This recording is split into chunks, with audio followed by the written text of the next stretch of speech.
Hi, it's Ted Nelson with another episode of Computers for Cynics, looking at what's wrong with the computer world and how we got here. Today's lecture, The Nightmare of Files and Hierarchical Directories. Everybody learns at the beginning the fundamental structure of the computer universe, and the most basic thing they tell you about computers is files and hierarchical directories, now called folders, but they're not any different. These are the latitude and longitude of the computer world. And this is just one of the lies of computer basics. You see, computer basics pretends to describe the world as it has to be, but it merely describes the world as it is, and the world could be many different ways. We've just chosen conventions and traditions. Computer basics are conventions and traditions posing as reality, plausible fictions that have, in many cases, hung on too long. I've had techies say to me, but everything is hierarchical. That's not science. That's metaphysics. I could as well say that everything is cross-connected, overlapping, and interpenetrating. Would that be metaphysics?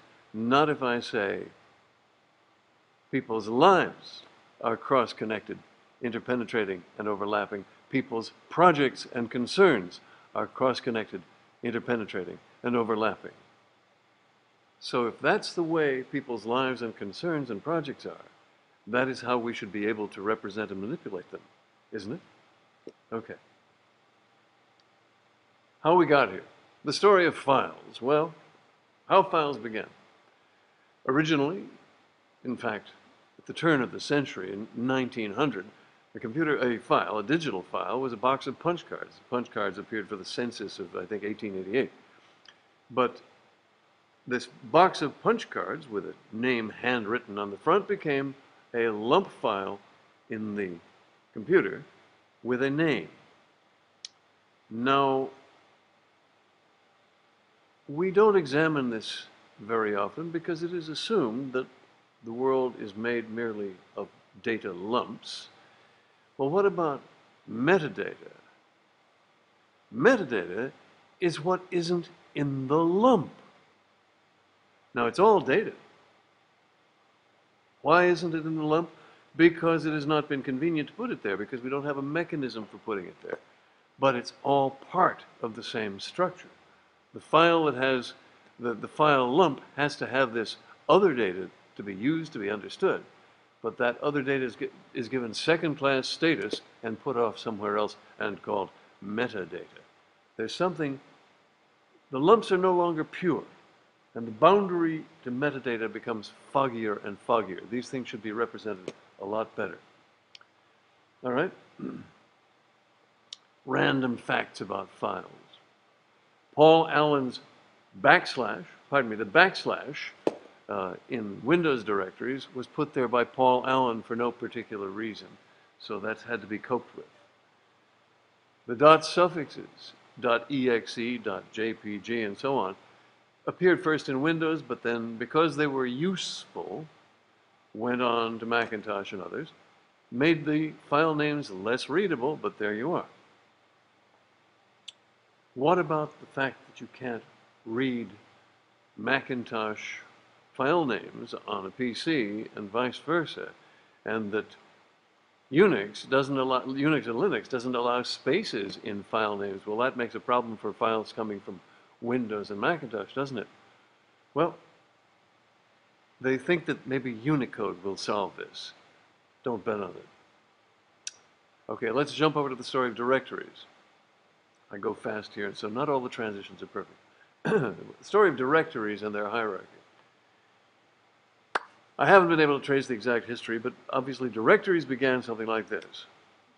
They had a bunch of files on a tape, and they said, well, how will we keep track of what files are on this tape? Shall we write it down on a piece of paper? Well, let's make a file that's a list of the names of the files on the tape, or the disk, wherever this began. Well, that works. And since one of those file names can be the name of another list of files, that gave us hierarchical directories. So the method sprang up and became a tradition, plausible and extensible, and assignable to the categories that people had. Because, for example, if you were a programmer at Bell Laboratories in the 1970s, hierarchical directories made perfect sense because the number of projects you could have, what would be in your career at Bell, 20, 40 big projects, and they would be divided neatly. And so putting them in directories with hierarchies made sense at the time. Now, how does that work inside?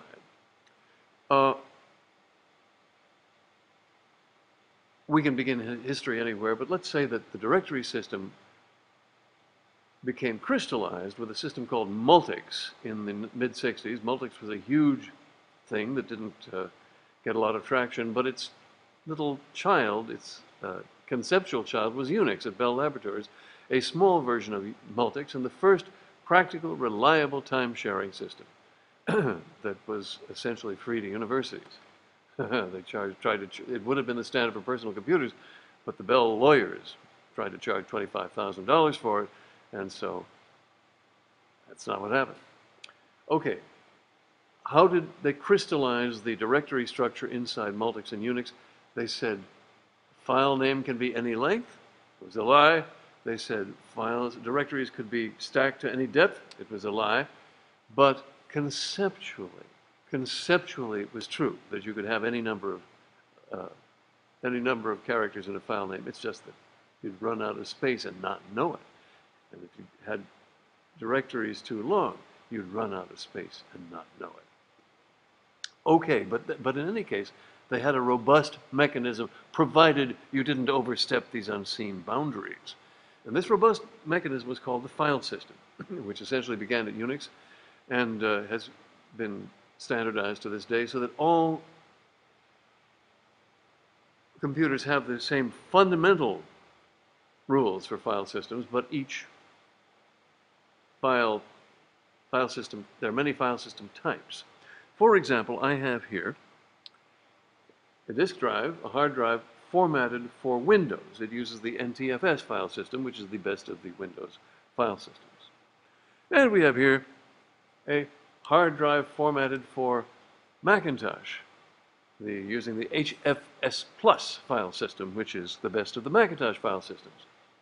Now, you would think that, as a courtesy, Macintosh, Apple, would provide a way that you could read the NTFS file system on the Mac, and Windows, by courtesy, would provide a way that you could read the HFS Plus file system on the Windows. Not on your life, buddy. Out of spitefulness and the nasty competitiveness of trying to imprison their users, they do not make these file systems available, and so you have to buy them from third parties, which of course is a step that most people don't go through, and so they are crammed into the one system. Now, how does the file system work? A file system, as established by Unix, has a couple of tables on the drive and a matching program inside the computer. So when you say you have the NTFS file system, that means you have the program in the computer so that you can read the file tables which are inside this drive. And there are two tables. One is the so-called inode table, which is the list of positions occupied by files, the starting positions and lengths on the tracks and sectors of this drive. And the second table, I don't remember the actual name of it, which is the trellis of path names and paths that is applied over those inodes.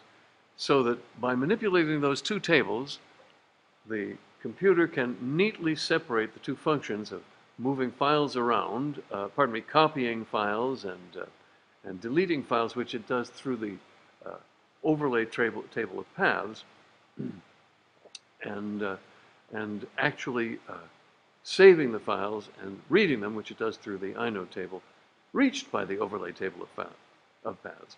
I mention all this because it shows you how the kind of thinking that had to go into it, and at least at that level, it's gotten efficient, but it's gotten efficient only around the conventionalized system of hierarchical directories with files at the bottom. Incidentally, the myth in Unix was that everything is a file. The wastebasket, as we call it now, is a file. It was called the dev null, and it occupied a place in the directory tree. It wasn't a file. It was an inode. In any case,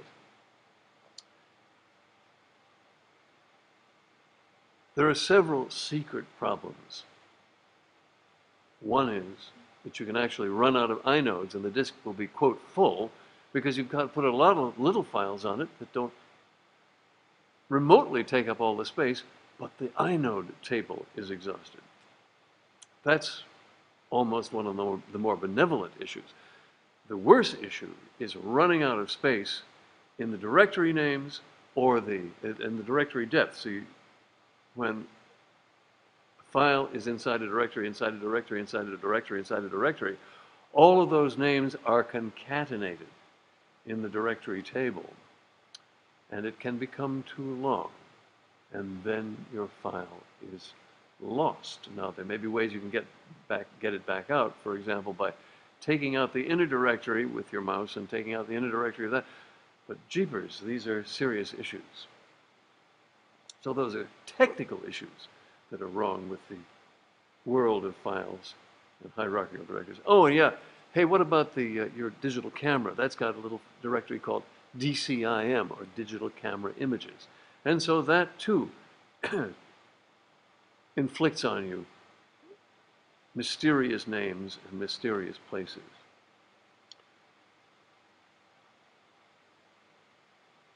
All of this, I submit, is fundamentally broken. It is a nightmare for most users. Not just the incompatibility of file names among operating systems,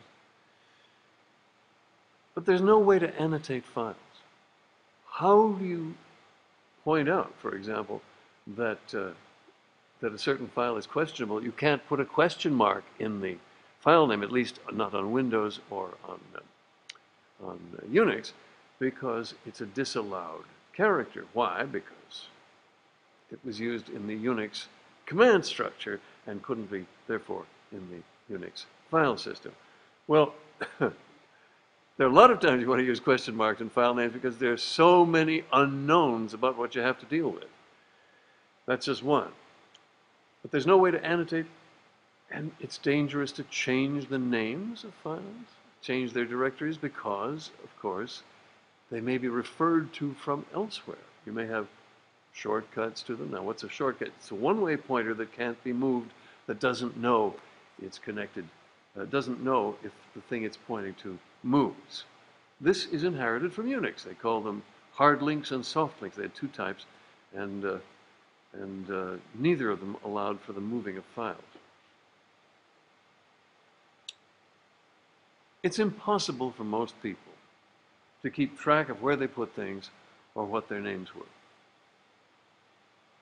I tell you, this is a fact about human psychology which merges badly with these facts about the directory systems and structures of the world.